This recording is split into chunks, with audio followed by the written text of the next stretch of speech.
It was her first public comment since leaving office last year. Tonight, here in Berlin, former German Chancellor Angela Merkel described the war in Ukraine as, I'm quoting here, a huge tragedy. She defended her policy towards Russia over her 16 years as chancellor. She said she does not blame herself for the events that are unfolding now, but she did admit, she says she asked herself if she could have done more to prevent the war from happening. Here is part of what she had to say about how the conflict has been impacting her life. On the whole, my retirement hasn't turned out quite the way I'd expected. February 24th was a major turning point, and it's something I think about often. But if you're asking about my personal feelings, I stepped down from my position as Chancellor by choice, and that's a nice feeling. I've started doing other things, and that also feels nice. But at heart, I remain a political person, so at times like these, I feel as worried as many others do. All right, let's go now to our chief political editor, Michaela Kupfner. She was there listening to that interview tonight. Michaela, you know, so many people here in Germany, but around the world, they've been waiting for Angela Merkel to break her silence since retirement. What did she have to say? Well, first of all, she said it wasn't a silence, that after 16 years in office, 6 months without making public statements isn't such a long time. She condemned this Russian aggression. She also described Ukraine as a hostage in the standoff between Vladimir Putin and the West, that he was attacking everything that Western liberal democracy stands for, and that he was attacking the very foundations upon which a peaceful togetherness rests. She said that she wanted to find a way, if one cannot be friends with Russia, at least of coexistence, and that diplomacy failing doesn't mean that one shouldn't have tried. Now, we're all asking ourselves why she never picked up the phone to Vladimir Putin. Let's take a listen to what she had to say about that. What I find particularly calming is that if something were to happen, something I thought was being handled in entirely the wrong way, well, there's any number of people I could call, but that's not been necessary. So basically, she's been saying she would not call Vladimir Putin unless she was asked by the current government, who she felt was were professionals. She described them as, after all, Olaf Scholz, the current chancellor, was her vice chancellor, that she wouldn't do anything unless being asked by him, by the government, at the very least. She doesn't see it as her role to interfere. And we also learned from her, who's been in parallel with Vladimir Putin for way more than a decade in office, that her feeling was that the only language he understands anyway was deterrence. And there she did admit that one should probably have done more on the military side. Yeah, when she says one should have done more on the military side, I mean, she's been criticized for not being tougher with Putin while she was in power for 16 years. I mean, did she take any responsibility for the threat to European security that we now face? Well, yes and no. She says, yes, of course, it was also her responsibility to build an architecture that would contain Russia. And that's what she felt she had done.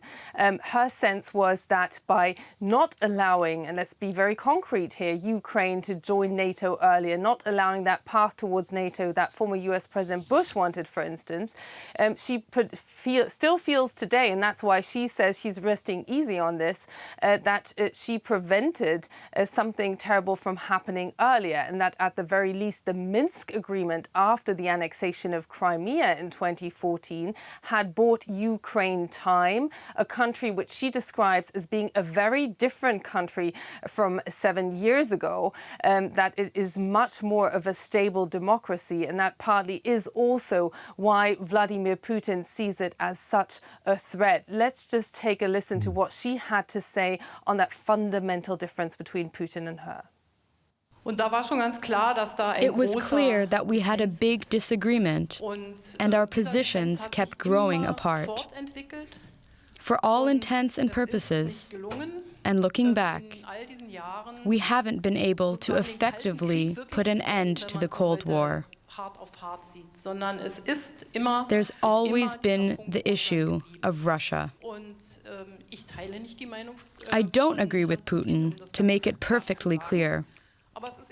But we've also not been able to forge a security architecture that could have kept this from happening.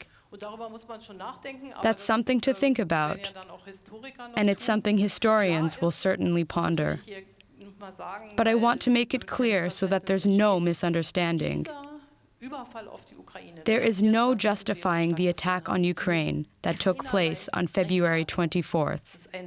It is a brutal attack flying in the face of human rights, for which there is no excuse. So clearly the German Chancellor is still doing quite a lot of thinking on what she could have done differently, but not really departing from that course that she's taking towards Vladimir Putin. Yeah, Michaela, there are critics of the former chancellor calling for a reckoning with her legacy. Do you think tonight's interview there on stage, will that satisfy her critics?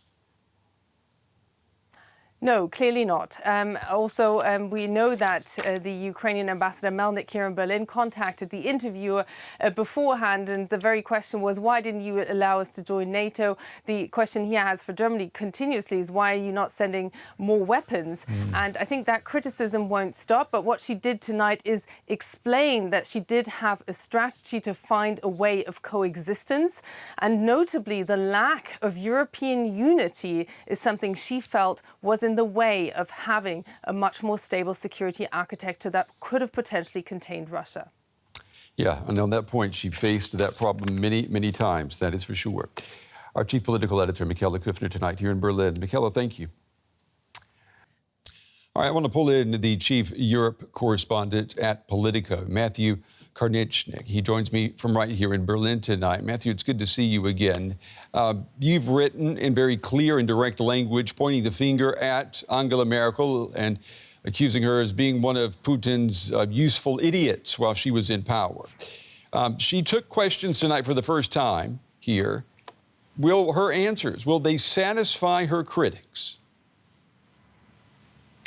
I don't think so, because I think what she was trying to do this evening was what some of us expected, which was to effectively defend her record, which is her right, of course. But if you look back over the trajectory of the 15 plus years that she was chancellor, you could see really a pattern that I think someone in her position really should have recognized when it came to Russia and when it came to Vladimir Putin in particular.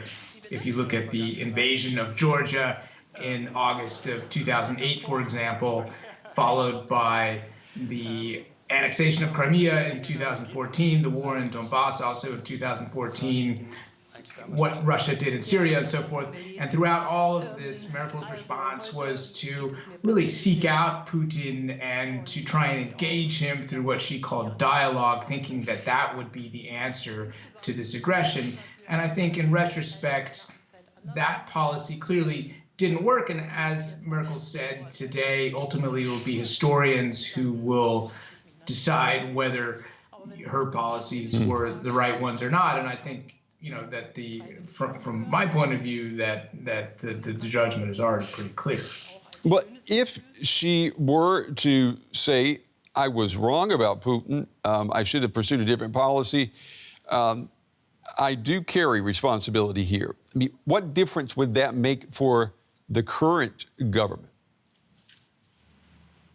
I think it would make a huge difference, to be honest. And let's be clear, she didn't say that tonight. She said, in fact, the opposite of that. She said, well, this was just sort of diplomacy, and in diplomacy, these are the sorts of things one needs to do. I think if she were to come forward and say, I was wrong, we were wrong from the beginning. And let's not forget that in 2008, before the invasion of Georgia that I mentioned, in May of 2008, Merkel led a push to keep Ukraine and Georgia out of NATO.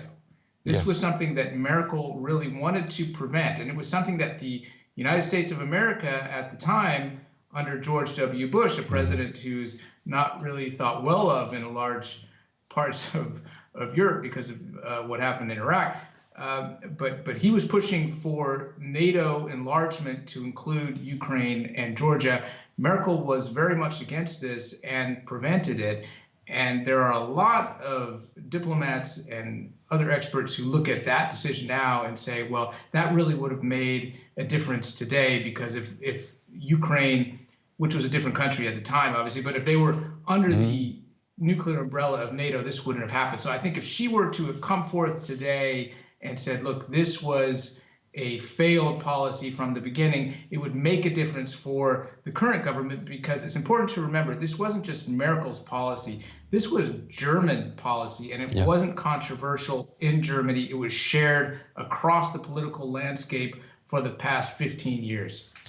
There is a reckoning, if you will, with Merkel's time in power. I mean, we're talking about almost 2 decades here.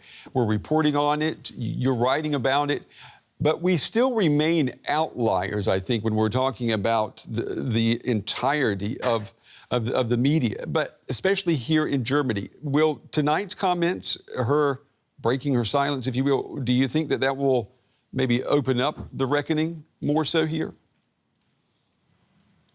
I think, unfortunately, within Germany, I don't think it will, because I also feel that the media here, especially the public media, which is so influential in Germany, was complicit in all of this, because they bought this line basically hook, line, and sinker, as we say in the United States, that this was the right policy, that engaging Putin was ultimately going to bring about the kind of results that we wanted, a partnership that the West was seeking with him. So I don't think that her statements today are going to make any difference on that score. In fact, I think it's going to just harden this impression that this was the right policy at the time. It didn't work out, but these were the cards we were dealt at the time, and we played them as best we could.